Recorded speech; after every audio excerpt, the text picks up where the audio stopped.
मेरा नाम है राम और आपका बहुत बहुत स्वागत है आपके चैनल द स्टूडेंट पॉइंट पर।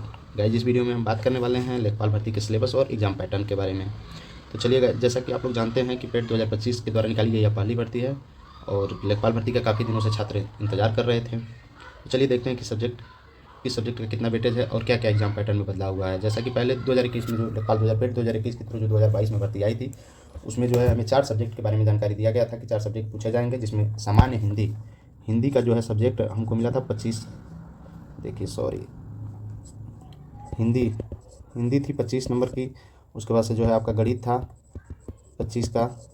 उसके बाद आपको जो है सामान्य जीएस जो जिसको बोलते हैं, ये भी 25 नंबर का था। और ग्रामीण परिवेश भी 25 नंबर का था।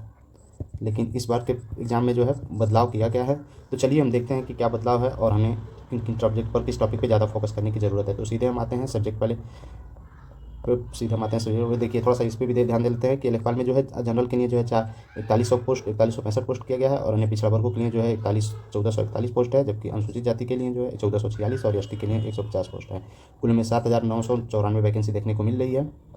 और इस तरह से हम आते हैं सीधे एग्जाम पैटर्न पे। लिखित परीक्षा का जो पाठ्यक्रम है वो 100 प्रश्नों का होगा और अवधि 2 घंटे की होगी और निगेटिव 1/4 होगा, यानी कि 25% का माइनस मार्किंग है। तो गाइज इसमें देखते हैं कि हम भारतीय इतिहास और राष्ट्रीय आंदोलन से जो है हमें 5 प्रश्न मिलेंगे और 5 अंकों के होंगे। और फिर हम पॉलिटी से देखते हैं कि भारतीय राज्य व्यवस्था और भारतीय संविधान से जो है हमें 5 क्वेश्चन देखने को मिल रहे हैं। फिर भारत विश्व के भूगोल से भी हमें 5 क्वेश्चन देखने को मिल रहे हैं। फिर अस्थायी अर्थव्यवस्था और सामाजिक विकास, अर्थव्यवस्था से हमें 5 क्वेश्चन, इकोनॉमी से 5 क्वेश्चन मिल रहे हैं। ग्राम विकास से जो है हमें 5 ही क्वेश्चन मिल रहे हैं, जबकि पिछली वाली वैकेंसी में हमें ग्राम विकास से जो है इसे हमें 25 क्वेश्चन मिल रहे थे। 25 क्वेश्चन 25 नंबर के। ज़्यादातर लड़के इस पर फोकस किए थे, बाकी सब्जेक्ट पे फोकस न करने के कारण काफ़ी लोगों का नुकसान हो गया था।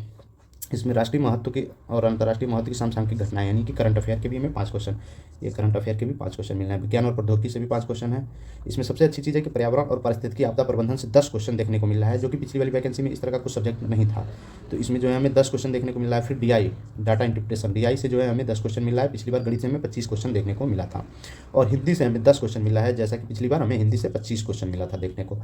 इसमें एक सब्जेक्ट को बढ़ा दिया गया है, कंप्यूटर से हमें 15 क्वेश्चन देखने को मिल रहे हैं। और उत्तर प्रदेश के सामान्य ज्ञान से हमें 20 क्वेश्चन देखने को मिल रहे हैं। तो यही 2 सब्जेक्ट बढ़ाए गए हैं इसमें, और इसी में ज़्यादा फोकस करने की आवश्यकता है कि डाटा कंप्यूटर से 15 क्वेश्चन और हिंदी यूपी स्पेशल से 20 क्वेश्चन। ये यूपी स्पेशल से 20 क्वेश्चन बढ़ना यूपी के छात्रों के लिए बहुत ही अच्छी खबर है। तो चलिए हम थोड़ा सा इसके सब्जेक्ट को डिटेल में देख लेते हैं कि क्या क्या है, कहाँ से आएगा। तो अगर हम भारतीय इतिहास और राष्ट्रीय आंदोलन की बात करते हैं, भारतीय इतिहास और राष्ट्रीय आंदोलन की, तो इसमें इतिहास के अंतर्गत सामाजिक, सांस्कृतिक, आर्थिक और राजनीतिक पक्षों की जानकारी चाहिए। इसमें राष्ट्रीय आंदोलन से संबंधित जानकारी चाहिए। राष्ट्रीयता का अभ्युदय और स्वतंत्रता प्राप्ति के संबंध में परख ज्ञान जानकारी, मतलब जनरल नॉलेज की जानकारी चाहिए आपको। अगर हम यही संविधान की बात करते हैं, राज्य व्यवस्था की बात करते हैं, तो संवैधानिक विकास के बारे में जानकारी चाहिए। भारतीय संविधान क्या है इसके बारे में जानकारी चाहिए। राजनीतिक व्यवस्था और शासन कैसे चला जाता है, पंचायती राज के बारे में, स्थानीय शासन लोकल गवर्नमेंट के बारे में, नीति और आधिकारिक मुद्दों के बारे में, और सामुदायिक विकास कार्यक्रम जो है उसके बारे में जानकारी हमें चाहिए। अगर हम भारत और विश्व के भूगोल की बात करते हैं, इसमें जो है भारत के अंतर्गत देश के भौगोलिक, सामाजिक और आर्थिक भूगोल की बात की गई है, कृषि की बात की गई है, बागवानी की बात की गई है, वानिकी की बात की गई है, पशुपालन, जनसंख्या और नगरीकरण का प्रारूप की बात की गई है, और स्मार्ट सिटी और स्मार्ट विलेजेस में से संबंधित जानकारी की बात की गई। विश्व के बारे में ये सामान्य जानकारी मांग रहा है कि विश्व के भूगोल के बारे में हमें सामान्य जानकारी होनी चाहिए। अर्थव्यवस्था और इकोनॉमी की बात करते हैं हम, तो भारत में नियोजन, ये जो योजना आयोग किससे संबंधित है, उद्देश्य और उपलब्धियां, जो इसमें क्या उपलब्धियां रहीं और क्या ये है। नीति आयोग की भूमिका पे बात कर रहा है। सस्टेनेबल डेवलपमेंट की बात कर रहा है। सस्टेनेबल डेवलपमेंट के सरकार के क्या क्या गोल हैं, कौन सा गोल किस नंबर पे है, इसके बारे में बात करेगा। सरकार के बजट से संबंधित बात करेगा और वित्तीय प्रणाली की बात कर रहा है। भारत में कृषि उद्योग और व्यापार वाणिज्य का विकास के बारे बात कर रहा है। भारत में स्वतंत्रता के बाद की भूमि सुधार, मतलब सीलिंग एक्ट के बारे में बात कर रहा है। ग्लोबलाइजेशन और उदारीकरण के बारे में बात कर रहा है। एलपीजी के बारे में बात कर रहा है। औद्योगिक परिवर्तन पर प्रभाव क्या पड़ा, ये आधारभूत ढांचा, ऊर्जा, बंदरगाह, सड़क परिवहन, पथ, रेलवे आदि के बारे में बात किया गया है। ग्राम्य विकास की बात करता है, तो ग्राम्य विकास में देखते हैं, ग्रामीण विकास में जो है भारतीय ग्राम से संबंधित ग्रामीण विकास कार्यक्रम कौन कौन से चलाए गए, ग्राम विकास की कौन सी योजनाएं चलाई गई हैं, उसका किस प्रकार प्रबंधन किया जा रहा है ग्राम में। ग्रामीण विकास शोध प्रणाली, ग्रामीण स्वास्थ्य योजनाएं क्या है, ग्रामीण सामाजिक विकास क्या है, सामाजिक विकास और भूमि सुधार क्या क्या हुआ था। केंद्र और राज्य सरकार की जो है ग्राम से संबंधित विकास की जो योजनाएं हैं उससे संबंधित क्वेश्चन बनेंगे। राष्ट्रीय महत्व की बात करते हैं, तो ये करंट अफेयर है, करंट अफेयर पे फोकस किया गया। विज्ञान और प्रौद्योगिकी की बात करते हैं, तो विज्ञान और प्रौद्योगिकी में जो है विकास और राष्ट्रीय सुरक्षा से संबंधित भारत की विज्ञान और प्रौद्योगिकी की बात किया जा रहा है। दैनिक जीवन में अनुप्रयोग, विज्ञान एवं प्रौद्योगिकी में भारतीयों की उपलब्धियों के बारे में बात किया गया है। प्रौद्योगिकी का स्वदेशीकरण और नवीन प्रौद्योगिकी का विकास, द्विअनुपयोगी और तकनीकी के बारे में बात किया गया है। इसमें अंतरिक्ष प्रौद्योगिकी की बात किया गया है, रक्षा प्रौद्योगिकी, ऊर्जा स्रोत, नैनो प्रौद्योगिकी, सूक्ष्म विज्ञान, जैव विज्ञान आदि के बारे में बात किया गया है। जिसमें बौद्धिक आपदा अधिकारों और डिजिटल अधिकारों से संबंधित मुद्दों पर भी क्वेश्चन बन सकते हैं। और पर्यावरण पर मेन इसमें है पर्यावरण यह 10 नंबर का है। इसको जो है आप लोग को बढ़िया से तैयार करके जाना है, जिसमें बताया गया है कि पर्यावरण सुरक्षा और पारिस्थितिकी तंत्र क्या है, वन्य जीव संरक्षण, जैव विविधता, पर्यावरण प्रदूषण एवं संरक्षण से संबंधित बात किया गया है। पर्यावरण संघात और आकलन एवं जलवायु परिवर्तन से संबंधित मुद्दों पर जानकारी आपको होनी चाहिए। अच्छा, भारत में आपदा से संबंधित बात किया गया। गैर पारंपरिक सुरक्षा एवं संरक्षा की चुनौतियों के रूप में आपदा न्यूनीकरण और आपदा प्रबंधन की बात किया गया है। आपदा प्रबंधन अधिनियम 2005 की बात किया गया है। राष्ट्रीय आपदा प्रबंधन प्राधिकरण NDMA जो है, इसके बारे में बात किया गया है। राज्य आपदा प्रबंधन SDMA के बारे में बात किया गया है। राष्ट्रीय आपदा मोचन बल NDRF की बात किया गया है और राज्य आपदा मोचन बल SDRF की बात किया गया है। तो भारत में आपदा प्रबंधन से संबंधित विभिन्न स्तरों पर जो काम किए जा रहे हैं उससे संबंधित जानकारी पूछी गई। और उसके बाद से हम इसी तरह से देखते हैं DI के बारे में कहा गया है कि इसमें DI 10 नंबर का आएगा। और DI के बारे में बताया गया है कि आंकड़ों का विश्लेषण, जैसा कि आप लोग पेट के एग्जाम में DI देते हैं वैसे ही DI से संबंधित प्रश्न इसमें आएंगे। और अगर हम हिंदी की बात कर लेते हैं, हिंदी 10 नंबर की हमारी हिंदी होगी। और हिंदी में जो है पत्र से संबंधित बातें किया गया है, जिसमें शासकीय, अर्थशासकीय, व्यक्तिगत और व्यावसायिक समस्याओं के निराकरण के लिए संशोधित पत्र से संबंधित बात किया है। कार्यालय आदेश क्या है, अधिसूचना क्या है, परिपत्र क्या है, इससे संबंधित है। अच्छा, व्याकरण में देख लेते हैं तो वर्ण और ध्वनियों से बात किया गया है कि उच्चारण कैसे होता है, इसका लेखन क्या है, स्वर और व्यंजन, मात्रा, पहचान, प्रयोग और ध्वनियों का वर्गीकरण किया गया है। शब्द रचना में संधि और संधि विच्छेद है, समास है, उपसर्ग प्रत्यय से बात किया गया है। शब्द प्रकार में तद्भव, तत्सम, अर्थ तत्सम, देशज, विदेशी सब बात किया गया है। और दूसरे टॉपिक में कहा गया है कि संज्ञा, सर्वनाम, विशेषण, क्रिया, अव्यय, इससे संबंधित जो भी चीज़ें हैं इसके बारे में बात किया गया है।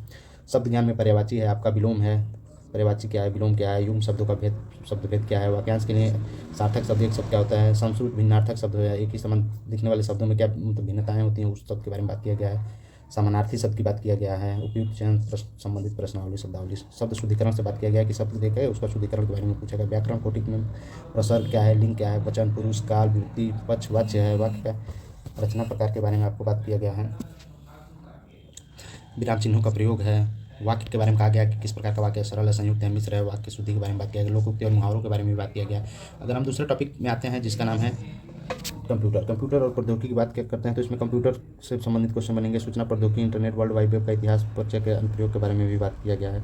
वहीं हम जो है अगर इसके विभिन्न बिंदुओं को सामान्य ज्ञान देखते हैं तो सॉफ्टवेयर और हार्डवेयर का सामान्य ज्ञान आपको, इनपुट आउटपुट का, इंटरनेट प्रोटोकॉल, IP एड्रेस के बारे में बात किया गया, IT गैजेट और उसका उपयोग के बारे में बात किया गया, ईमेल ID को बनाना और ईमेल ID का प्रयोग, संरचना आदि के बारे में बात किया गया, प्रिंटर टेबल और मोबाइल के संरचना के बारे में बात किया गया है। ये MS ऑफिस से बात किया गया है कि MS वर्ड क्या है, MS प्रोसेसिंग क्या है, ये operating system, social networking, e-governance आदि के बारे में बात किया गया है। जैसा कि पेट के एग्जाम में भी इस तरह के क्वेश्चन बन जाते हैं। अभी हम लोगों ने जूनियर असिस्टेंट के एग्जाम में जो है विज्ञान से संबंधित या फिर स्टेनो में विज्ञान संबंधित जो टॉपिक है वही टॉपिक है। भविष्य में कौशल और साइबर सुरक्षा के बारे में भी बात किया गया है।